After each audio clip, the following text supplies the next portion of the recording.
All right. Good morning, everyone. Thank you so much for joining us for this first session of our new virtual education series. We are going to call this Cat Best Practices for the time being, although we may be thinking about retitling these both for dogs and cats to something else. You know, we're always trying to update language. That's another conversation for a different time. Today, what we're here to talk about is cat overstimulation. I'm going to begin sharing my screen so that we can all look at the beautiful presentation that I've put together with the help of your fellow volunteer, Victoria Blaze. She is a feline behavior science and technology certificate holder. She is elite fear-free certified. She's got some great information to share with us today during our session. And let's get going. So, cat overstimulation. We handle cats in the shelter all the time. The shelter is a stressful place for cats all the time. A lot of those cats are going to experience a variety of feelings and sensations and stressors throughout their time here. Today, we're focused specifically on getting cats too worked up when they're here in the shelter and how we can both avoid that and handle cats while they're in that state to maximize safety for ourselves and the cats. Our objectives today are pretty straightforward and simple. We're going to talk about recognizing overstimulation in cats and what are those little markers, body language, behavioral markers that we look for to tell us that a cat is reaching a state of overstimulation and that we may need to change our approach or our response to that behavior. We're also going to touch on the importance of good decision making, right? One of the first things we do when we start an interaction with a cat is we decide how we're going to do that. We're going to take them out of the kennel. We're not going to take them out of the kennel. We're going to leave them alone entirely sometimes, right? So we're going to talk about refining that process a little bit based on the information we get from these cats that show overstimulation. And then we're going to touch a little bit on what alternatives we can employ to taking them out of their kennel so that we can offer some positive social time, but without necessarily risking safety for ourselves and the cat when it is not safe to take them out. I do also have some time at the end reserved for Q&A. We did block out this session for about 2 hours just to give us plenty of a buffer of time for those questions. I don't anticipate that we'll need to hold you that long, but I do want to make sure that everyone is heard if you have anything you'd like to ask at the end of the session. So just the way that we begin every one of these, or the way that I like to begin them anyway, is reminding ourselves of our perspective, right? We have a responsibility to our animals in the shelter to keep them as happy and healthy as possible during their stay at Michigan Humane. And as you all know, this is a big point of emphasis for us in the last few years, that stress is an impact factor on their health and happiness. So, overstimulation. The first thing I want to do is define it. It is a cat's normal response to being touched in areas or in ways that are uncomfortable or maybe have gone on too long. The cat might enjoy what you're doing, but if you do too much of it, you might get them a little worked up and a little stressed. Sometimes this behavior or this phenomenon is referred to as petting-induced aggression because it's often going to take the form of that defensive behavior, the bite, the scratch, the little swipe to say, hey, back that hand off, that's a little too much, right?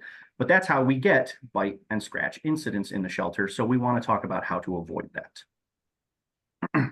Now, let's refresh a little bit and talk about the subtle body language that cats will employ when they are displaying that overstimulation to us. There's a couple of things that we, of course, teach at the beginning of Cat Positive Start. If anyone remembers way back to their first training session, that slideshow where we're talking about points of observation, things to look for that they're doing with different parts of their body, the way that they're carrying it, the way that they're moving it.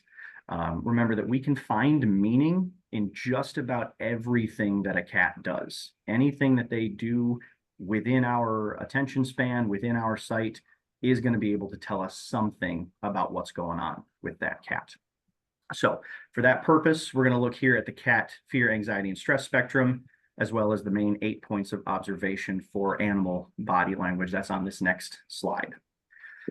On our left here, you can see we have those key points of observation. So for some of you, this is going to be just a little bit of a refresher because these again, are the skills that you're employing every day in Cat Positive Start as you're socializing with cats.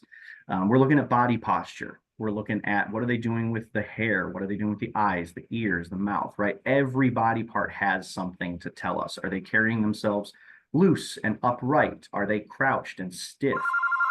Are they Are we looking at, a cat who's trying to hide from us versus coming to the front of their kennel to seek attention? Are they, really open and wiggly versus, tight and closed off? These things can change as well throughout the interaction with the cat, which is why we always talk about continually monitoring them throughout these interactions. On the right side here, you can see we've got our fear, anxiety, and stress spectrum. Green, all the way at the bottom, is going to be the most relaxed and easygoing cat. They're not experiencing stress necessarily, or if they are, right, you can see 0 to 1 score still green, FAS1 still green. They might be a little uncertain, a little confused, but still pretty relaxed. And then we move all the way through yellow up to red here, where you can see that that cat is really displaying some significant signs of stress and then defensiveness here.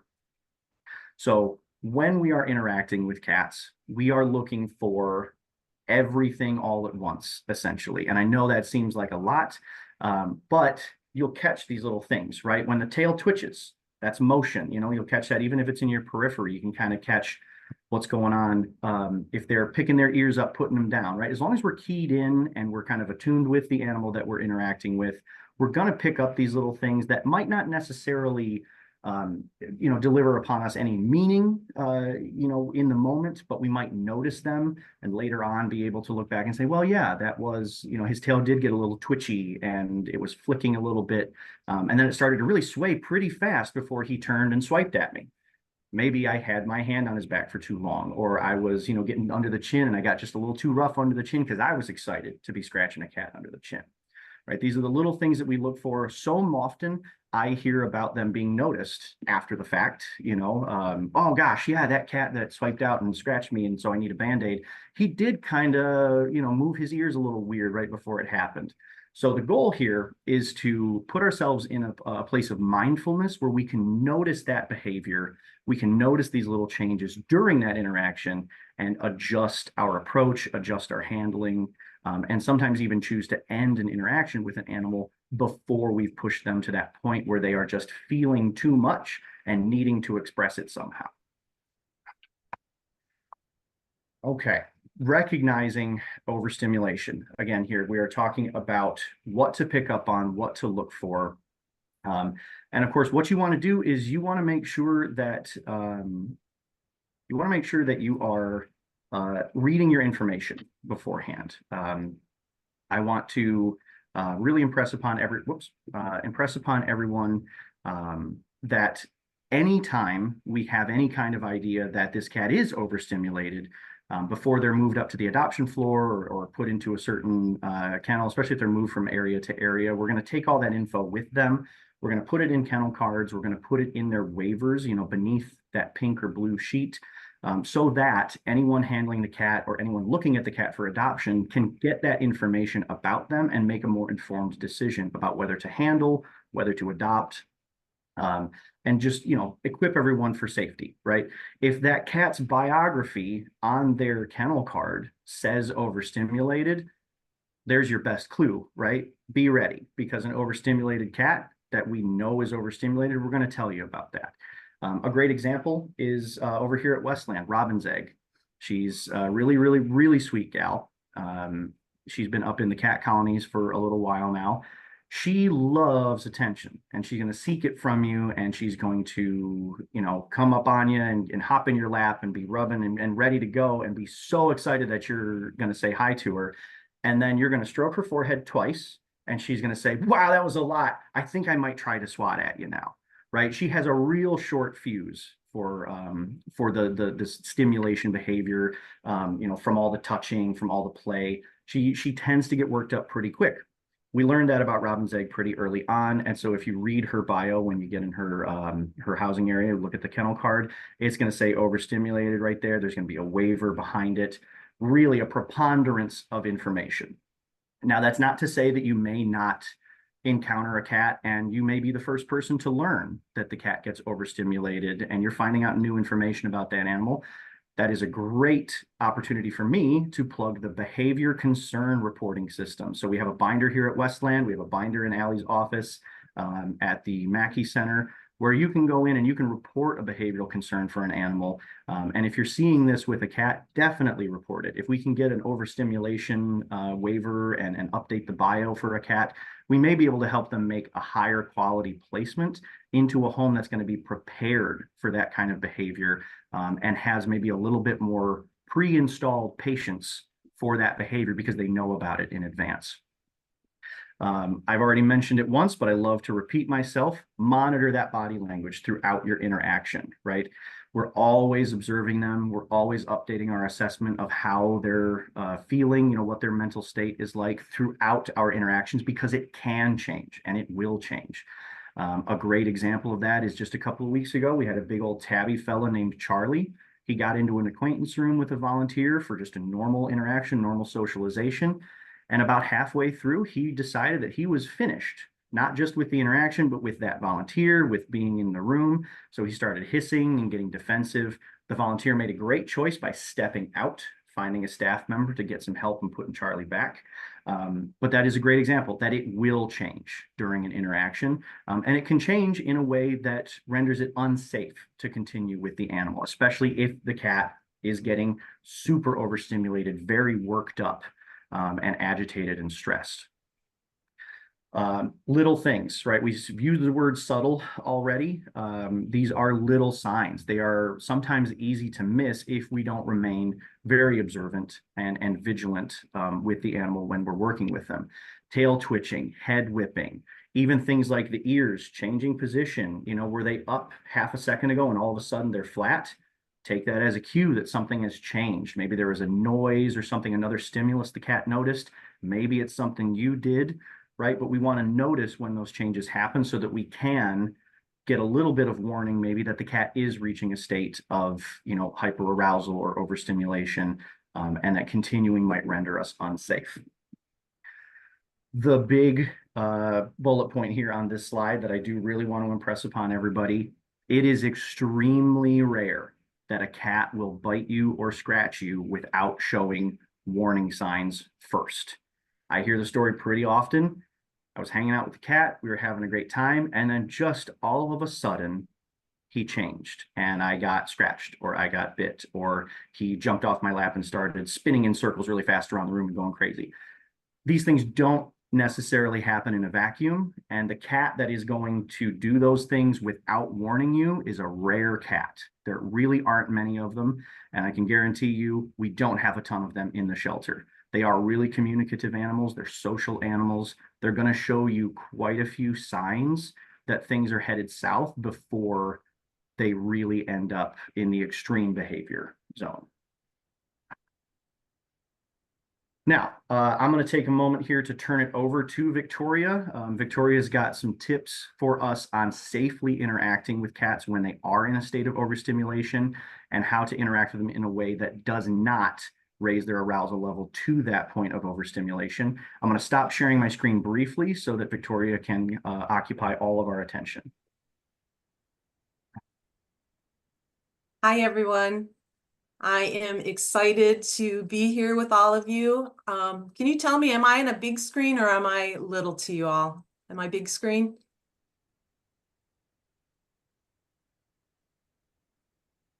It looks like you should be, Victoria. Okay, can you see me? Okay, I don't see any thumbs up there. Okay, so I want to commend everyone for being here today, whether you're watching live or whether you're watching the recording at a later date. I am going to talk about cat-friendly interaction guidelines. And with that CAT is an acronym that reminds us how to interact with cats. The C stands for giving the cat choice and control. A, give attention to body language and behavior. And T, think about how and where we touch a cat. So if we think about it, when we meet a person, when they come up to greet us, don't they often extend their hand to give us a greeting, or perhaps put out two hands? Hey, can I give you a hug today? If we are in the mood to interact, we'll lean in, we'll give them that handshake. But if we don't want to be touched, what do? Put up our hands, stand back. No, I'm not in the mood to get a hug today. But it might not mean that we don't want to interact or talk to them. We just don't want to be touched. How do we feel when that person ignores our wishes and just leans in and gives us a hug anyway. Aren't we a bit put off by them? Cats are the same way. We want to give them empathy and respect for their wishes, whether they want to interact with us or not. We want to give them choice. And when we give a choice, whether the cat choice, whether to interact or not, and we do it in a predictable manner, we are actually going to lower their stress levels, and they're going to be more willing to come to the front of the enclosure and engage with people. And we all know that people who want to adopt a cat, that's what they want, right? They want a cat to come up to them and greet them and choose them as their person. And with that, we'll see an increase in adoption rates, and we'll see a decrease in length of stay of the cats in the shelter. And then there's also a safety consideration. If a cat does not want to interact with us, they choose, to keep a distance. It's up to us to provide that distance. That's what they want, distance from us. If we don't provide the distance, we're putting them in a position to have to get us to move away. And how do they do that? We talked about it. They're going to hiss at us. They're going to growl. They're going to swat at us, and perhaps they'll bite. And that is really a safety concern for both us, the humans, as well as the cats. So I have someone that's going to help me with my presentation today. This here is Soka, the Siamese cat. And for any of you that are Star Wars fans, you now know who my favorite character is, little Soka Tano. And when we interact with a cat, again, we want to give them choice, right? So when you think about it, we want to have a considerate approach to the cat. We ourselves want to be relaxed, have a gentle voice. Try to avoid having strong scents on us. Cats are often aversive to strong scents, deodorants or perfumes, colognes. But when we approach the cat, if we stand sideways to the enclosure, it's less intimidating to the cat. Cats don't like to be stared at. So if we stand sideways, we give them a glance, see if they're looking at us. We can give them a slow eye blink, see if they slow eye blink back at us. Then also pay attention to whether they're moving away when we approach, or do they move towards us. If they stand up, is their tail up in the air with that tipped, curled end like the question mark? Then they want to interact with us. Next, we can open the gate and present our hand with a bent finger. Again, once they see our hand, are they moving away? They don't want to interact? Or are they curious and they come forward and sniff our hand? When we first interact with a cat, we want to, if they come forward and want to engage, stick with the head area. Stick with under their chin, their cheeks, in front of their ears, or, perhaps they may rub against us and want their foreheads petted. But we leave it up to the cat to give the choice. And after about 3 to 5 seconds, we want to stop and we want to reassess what the cat's telling us. This takes us to the A. Give attention to their body language and their body position. Think about what we just talked about, those 8 points of observation, the spectrum of fear, anxiety, and stress. Is their body language giving us the green light to go ahead, yellow light, be cautious, or red light, stop?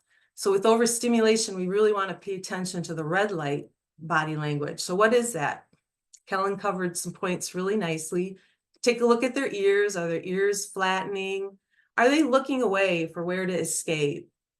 Do they stop purring?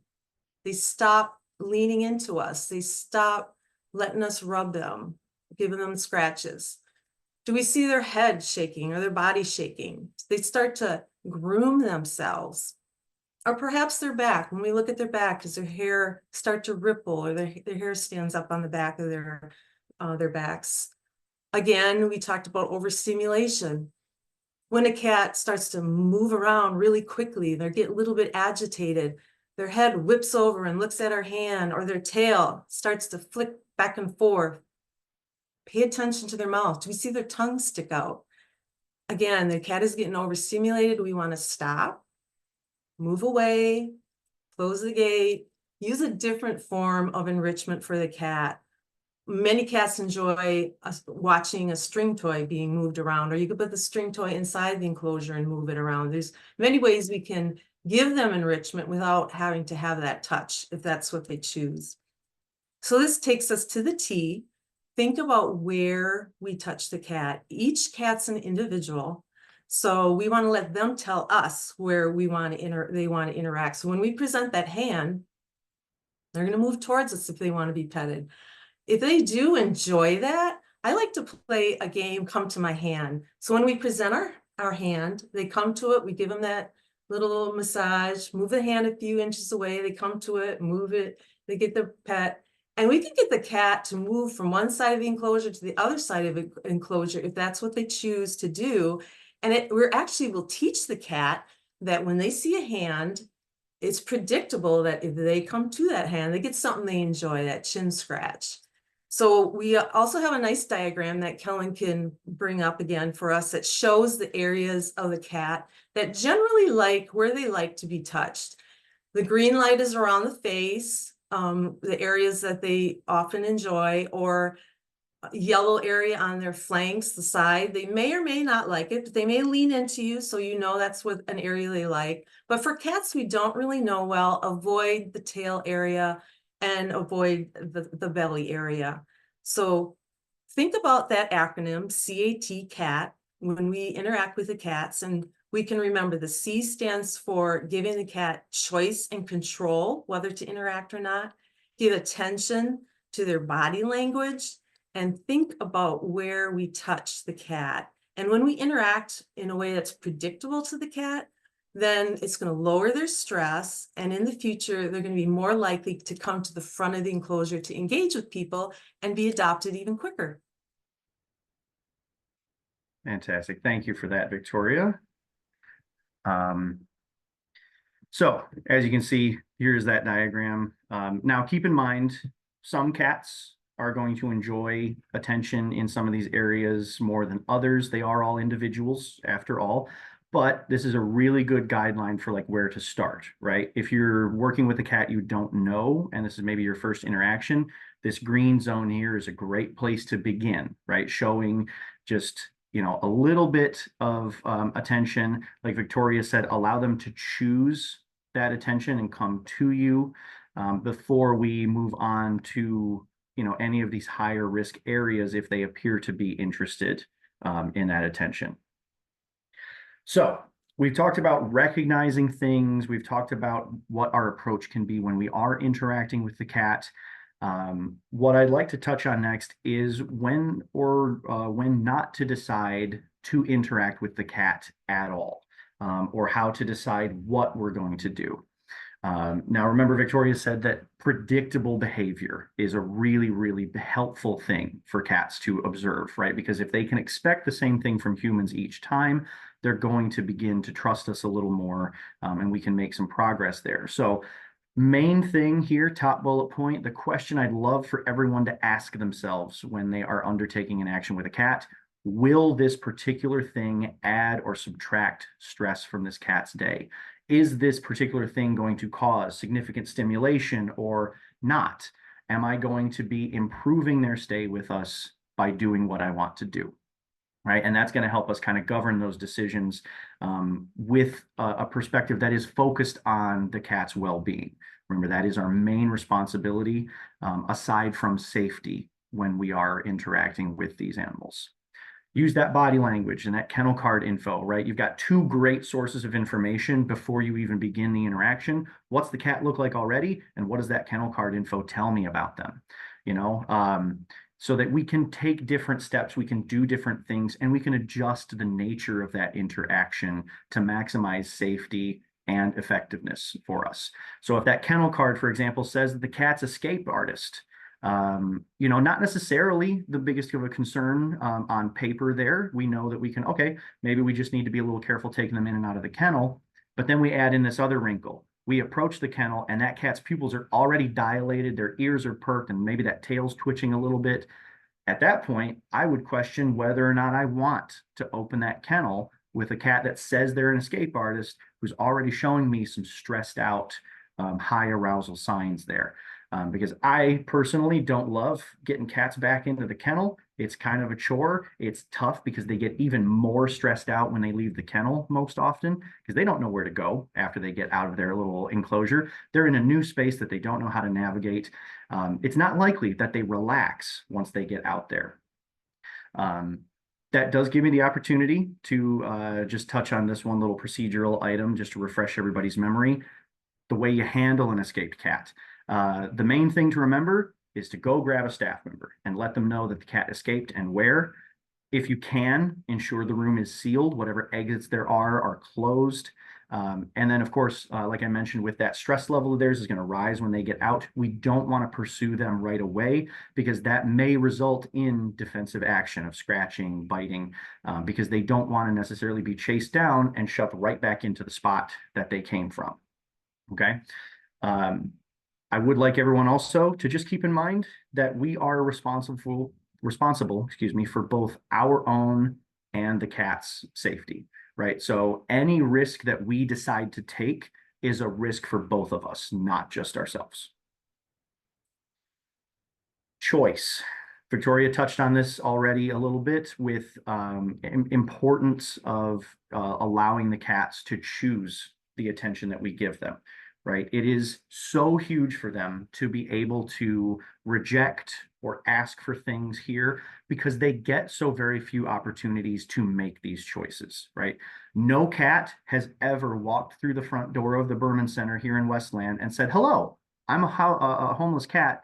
I would really love it if you could help me find a new family, and I'm willing to stay here until that time comes. Thank you very much for your assistance. Right? That doesn't happen. They get brought here by folks that are doing right by them, trying to help them get a second chance, but they don't know that. And all they remember is that they didn't choose to be here. They were somewhere else, and now they're not.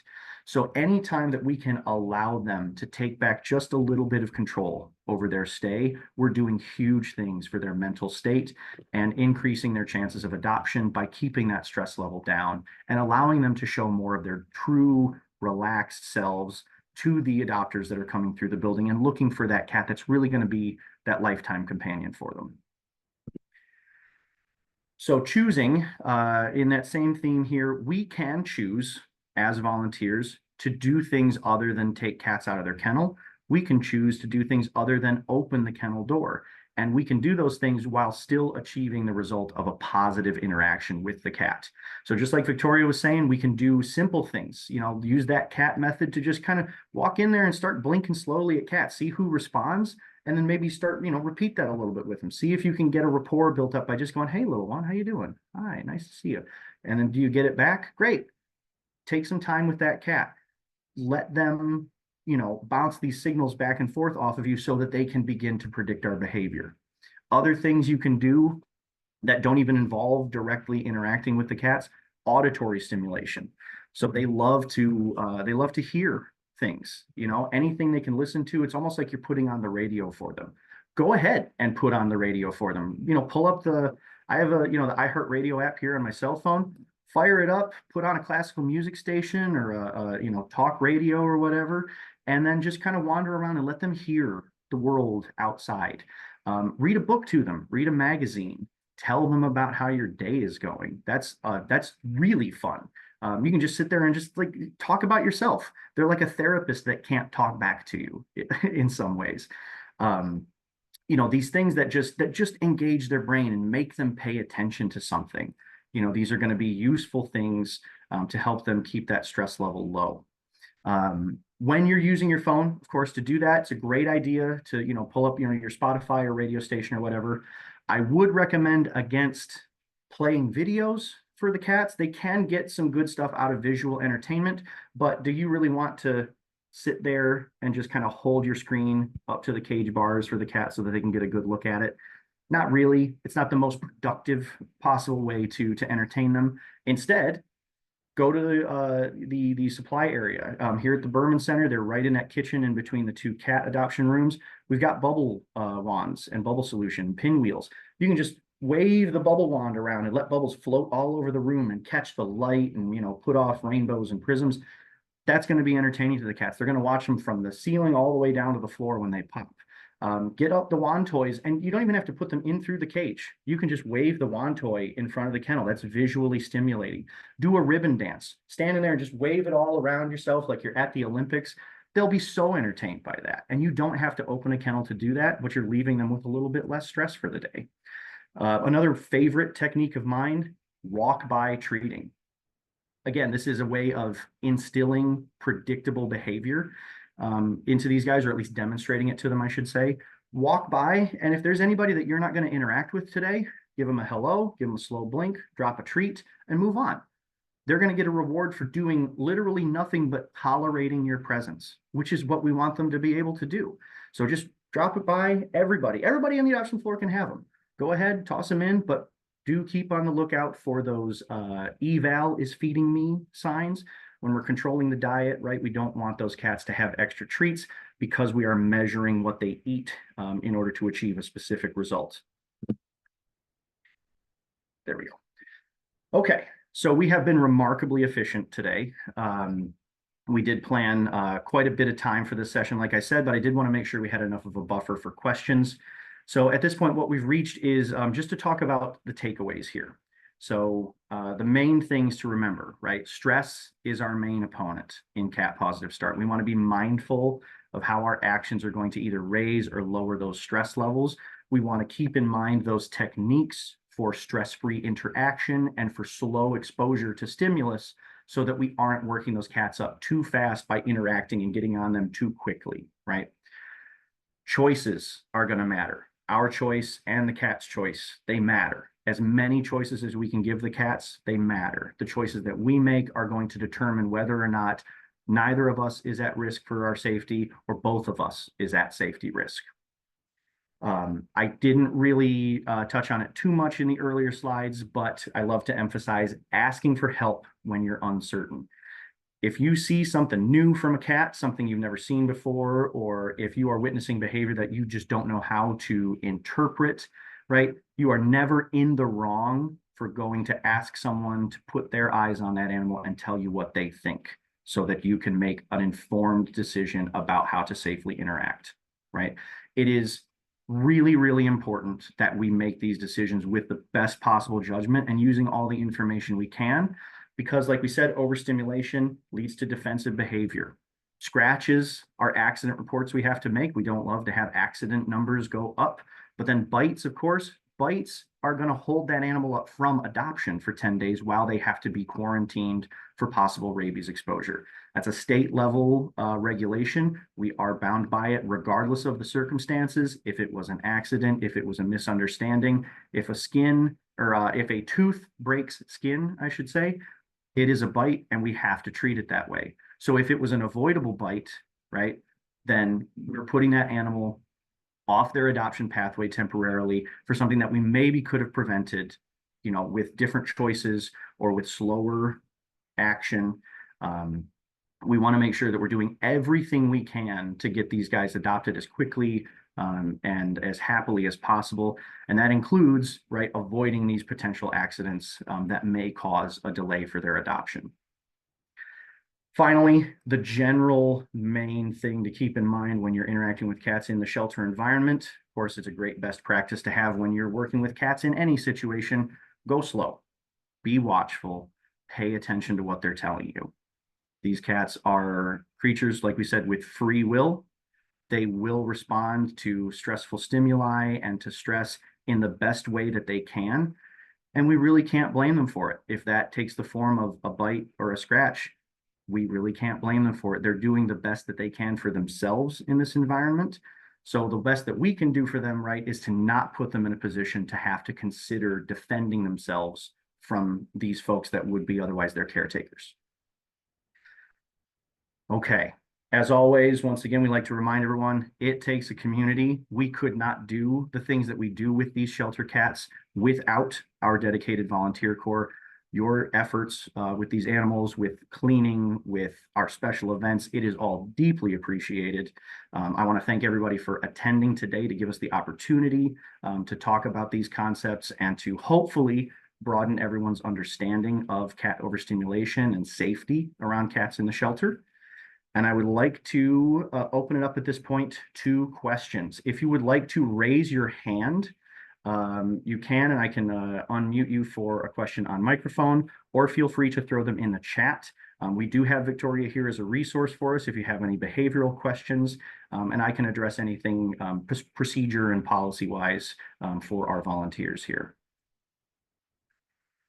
Okay, looks like we've already got a good question from Barb. Can we talk about the use of catnip? I've heard pros and cons, but what does Michigan Humane recommend? So I'll start just by talking through the Michigan Humane policy side of things. And then Victoria, I'd love to hear from you about using catnip in the shelter generally. So right now, we do kind of go back and forth. In my time so far with the organization, which is a little over a year, we have been a no catnip facility here at Berman, and we have been a catnip okay facility here at Berman. So where it stands right now is, at least here at Berman in Westland. I'm sure if you want to reach out to Allie Bradley about the policy at Mackey, it may be different, but do reach out to her because I'm not entirely certain what the directions are there. Here at Berman, it is okay to use catnip. It is preferred that you do so with cats that you already know very well, with cats that you have, kind of built up a relationship. Avoid using it with a cat who's maybe new on the adoption floor, a cat that is already sick. We do have some upper respiratory infection cats back there in the adoptables right now, and any cat that is maybe already showing those body language signs of stress or of high arousal, right? We don't want to take a cat who's already up here and then give them the catnip so that he's way up here and just totally zooted and going to act crazy for the rest of the day. Victoria, would you like to talk a little bit about catnip itself with these guys? I think catnip, as you mentioned, as long as it's used within guidelines, it's great. As with any type of enrichment, we still want to monitor whether or not that enrichment really is something that the cat is enjoying, or whether it's something that's causing overstimulation or even causing fear in a cat. Some types of enrichment may, the cats may not enjoy, so we need to monitor it. I love catnip. It's wonderful. And not all cats have the catnip gene. I have had 5 cats that have catnip does nothing for them because they don't have the gene. But I think when we give the cat catnip, we need to monitor how's that cat reacting to it. Don't just go through and throw in catnip toys and walk away and not monitor how that cat is doing. One of the concerns that I would have with using catnip is if we're going to throw catnip into an enclosure and then staff has to come by and take that cat out to give them vaccinations, that cat could be so aroused that the staff member has an issue with handling them. So we really want to kind of monitor that and communicate with staff members if we feel like the catnip has caused the cat to be a little over-aroused. But in general, I think catnip is great, and I'm glad to hear that we're using it again. Excellent, thank you. Looks like we got a follow-up from Sue Malik. Can kittens have catnip? I'm going to go ahead and say let's avoid it for the reason that Victoria just outlined. So kittens in their kennel, right, when we usually, it's not common right now this time of year that we have a lot of single cats, a lot of singletons. We've got a bunch of kennels that have 2, 3, 4 kittens in them right now. That's a lot to handle when they're sober. Giving them catnip is probably going to make it a lot to deal with for that next volunteer or staff member that goes in and maybe has business with them. So I'll say adult cats, yes. Kittens, no. Let's avoid giving them catnip just so that they are as easy to handle as they can, because we do a lot with those guys. They have a lot of vaccines. They got a lot of checkup appointments. They go in for surgery, right? We want them, taking it easy. Another follow-up about the catnip. Should the kennel be marked no catnip for those we know shouldn't have it? Yeah, if you want to grab a sticky note, if you give a cat catnip and like it doesn't go well, or you look at them and you go, wow, that's not a cat that I think should have it. If you want to grab a sticky note and mark the kennel, I'm okay with that. Generally, we don't have a ton, at least these days, we don't have a ton of catnip just kind of around. So it's not likely that if a cat shouldn't have catnip, that they're really going to get too many opportunities to have that catnip given to them. But if you feel like you've learned about a cat that they really shouldn't have it, then yeah, absolutely. Feel free to, make that a report to the medical team. You can go to shelter medicine and write that up on the board, so-and-so in cat room 1 shouldn't have catnip. Let somebody know if you discover it. And we can make sure that we take some additional steps to help that cat avoid what might be a big stressor. Okay. Another question in the chat here, is lavender spray for placing on blankets safe? Victoria, would you like to take that one?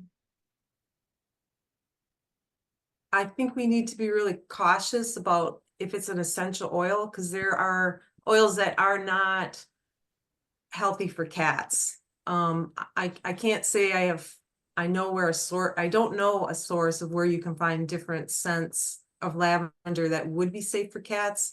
But maybe if you guys are cruising through the internet and you find things that says safe for cats specifically, then it would be okay. But I know a lot of essential oils are dangerous for cats, so we have to They be are cautious indeed. about And I that. did have to, I'll admit, I had to refresh my own knowledge on this. A quick search did reveal lavender is actually pretty toxic. So we do want to avoid giving lavender to cats. The shelter facilities do use, we have some of little spray containers of what we call that Feel Away. It is a calming cat pheromone. If you are interested in applying it to a blanket or a toy or something for a cat to help them calm down, go ahead and ask a staff member if there is a supply available, if they know where it is, so that you can provide it to them. But do avoid lavender specifically. It is going to be toxic to them. We got Tom Shea has his hand raised. Do you have a question for us, Tom? Yes, I do. It has to do with feeding cats, especially a cat that when you bring the tray to them, they're running back and forth at a, they would be wonderful in the Olympics, okay, the way that they're running that fast. But at the same time, they get a little overstimulated. It seems like that they start, whacking at you. I don't know if they would ever bite, but sometimes they scare me a little bit. But you need to still feed them. Mhm. What's the process that we should go or procedure that we can take to feed one of them? So this is a great question. My first thoughts on that are, so a lot of our kennels, and this may not be something that's super possible or common right now when we're at the height of population. If the kennel is opened up in both sides, right? A lot of those kennels are double sides and they have that little portal in the center. If the cat is in a double and they have their portal open, what I'd suggest is, right, try to lure them to one side of the kennel and close that portal. So then you can just deposit the food in the empty side, flip the portal open, close the gate, and they're in. If it's a cat who's like a single, or if you've got a little clouder of kittens that is, all going nuts in a little single kennel, always again ask for help, right? Another pair of hands to kind of steady the cat, or like just provide blockage for you while you're getting the food in there is great. The other thing you can do, I like to try is, get something that can distract them momentarily is always a good idea. If you need to take like a wand toy and like just put it in the far side of the door, get them all the way over there and then just pop it real quick and throw it in while they're dealing with the toy over here, or throw some treats, right? The same thing that we do for dogs to get them back in their kennel. Oh, hey, look, there's a handful of treats that just went into your kennel. Why don't you go inside? Same thing with the cat. Hey, there's like 2 or 3 treats that just clattered to the floor over here on the far side of your kennel, right? Anything you can do to distract them.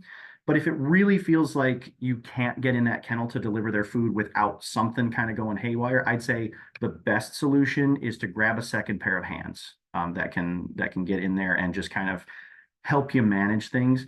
Because I imagine you're doing it with your full tray of food in your hands that has to go to other cats as well.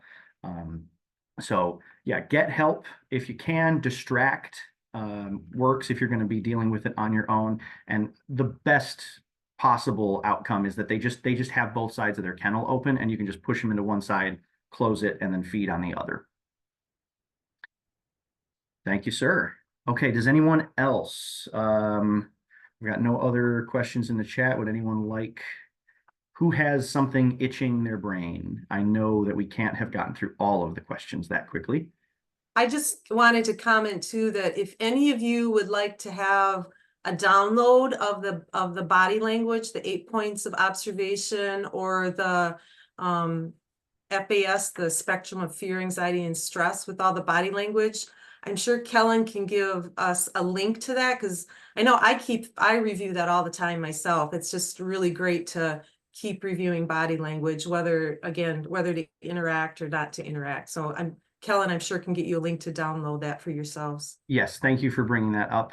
When I email everyone, everyone who was registered in service will get an email with a link to the recording to rewatch. I'm also going to include direct copies of the 8 points of observation, the FAS spectrum, and that red, yellow, green light diagram that we had of the cat. So everyone is going to get a copy after the fact. And I think these are useful enough resources that I'm going to make a couple of laminated copies to keep in my office. And I'll probably also post some up in the cat kitchen over at the Berman Center. And Allie Bradley's going to have access to these as well and can provide them to you at the Mackey Center if you would like it.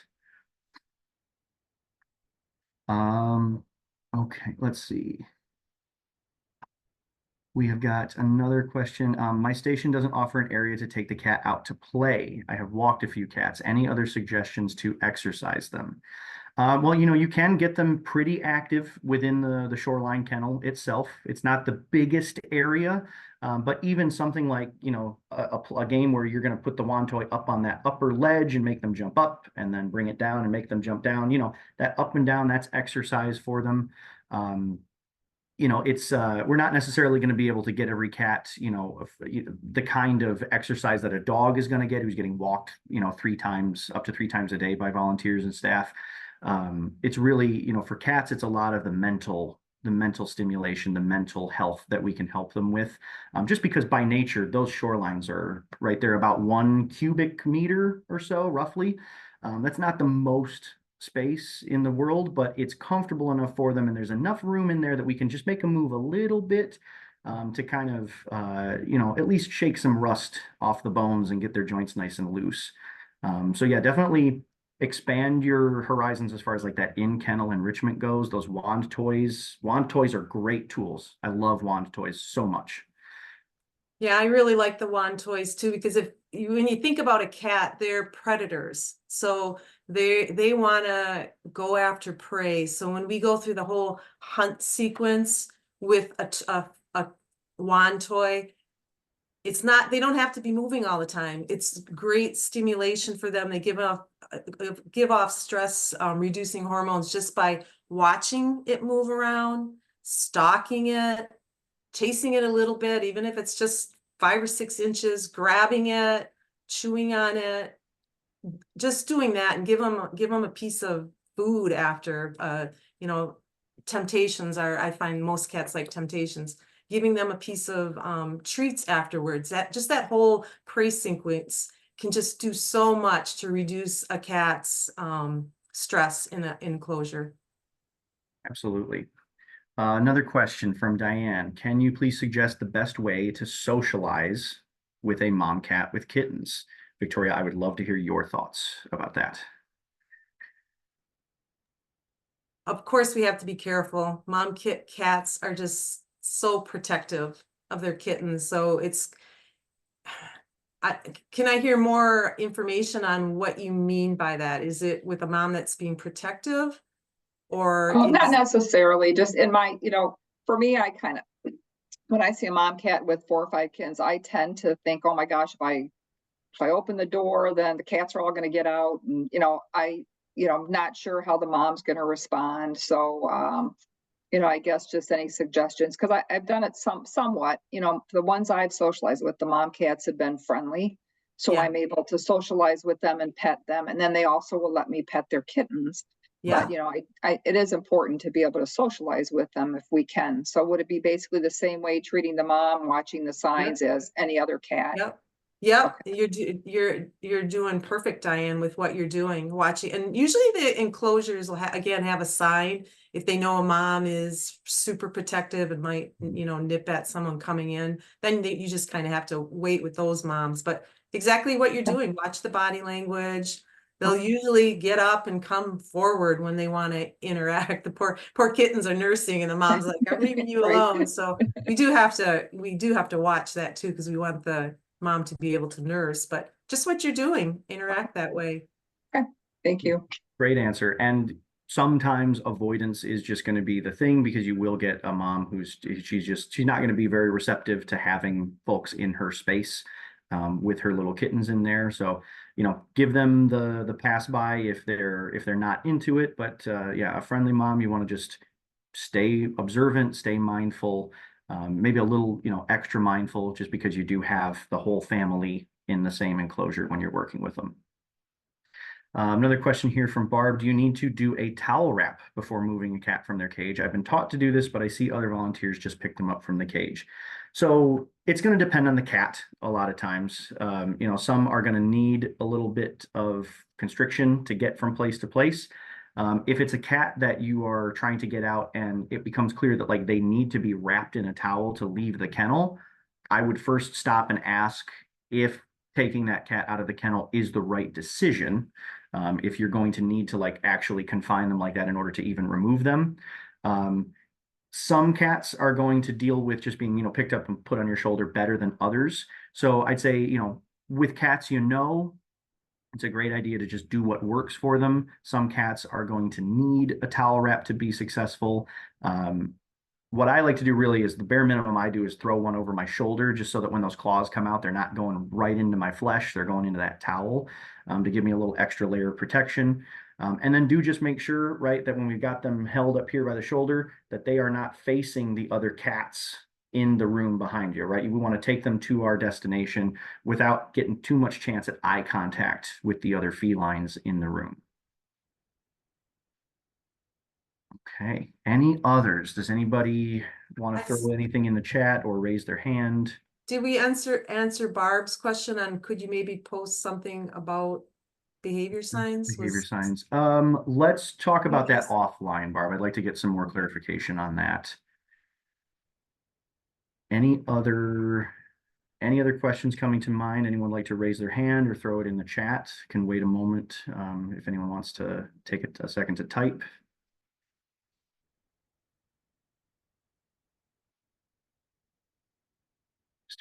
Just in case anyone is hunting and pecking on their keyboard before we're getting the question in. I wanted to just throw out there too. I've had the privilege of working with some of the volunteers here to show them a few more activities and working with fearful cats. If anyone would like to work with me, let Kellen know. I'd love to just do some one-on-one training with people. I know we're going to be getting into doing some mentoring, but there's some really nice training, behavior modification protocols we can do to help with like fearful kittens that I would love to work one-on-one with people if they're interested.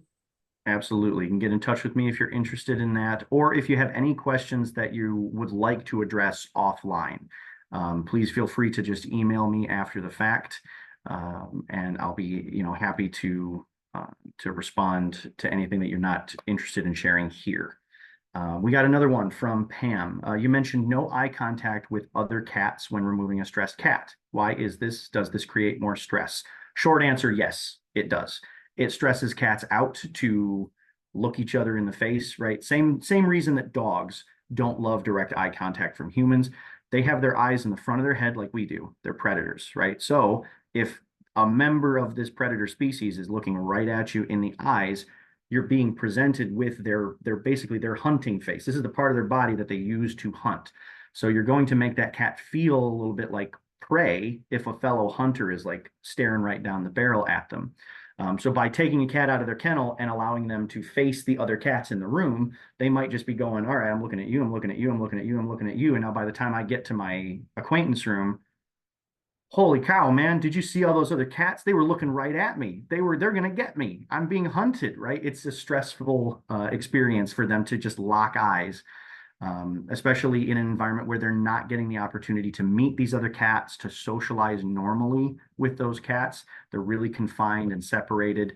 So it's easier for us the less they perceive those other cats in their space. Plus cats are territorial too, so their enclosure becomes their little territory, and as they move into a strange territory, it just can create more stress. And as Kellen said, seeing other cats, are they in my territory too? Or it just gives them more that they have to fight for. Yeah, absolutely. Okay. Well, we have hit about the 1 hour mark. I knew I overshot it with the 2 hour meeting length, but I'm glad we had all the time available for these questions. Does anyone have any final thoughts they'd like to add? I think we can probably wrap up at this point. It seems like the stream of questions has ended.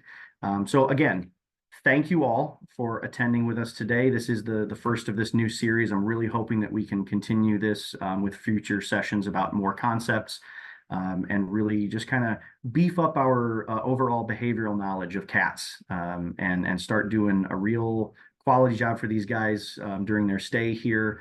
And I'd love for Michigan Humane to be the best cat hotel in the state. Eventually, once we've got a handle on some of these deeper concepts of cat behavior. So thank you again, everyone. Many thanks to Victoria for contributing. Really, really appreciate all of your knowledge. Again, reach out to me if you have questions that you'd like to ask offline, or if you'd like to get some more of Victoria's time. I will release everyone right now. So thank you all. Thank you, thank you, thank you. And Have a I'm going good to day, stop everyone. recording.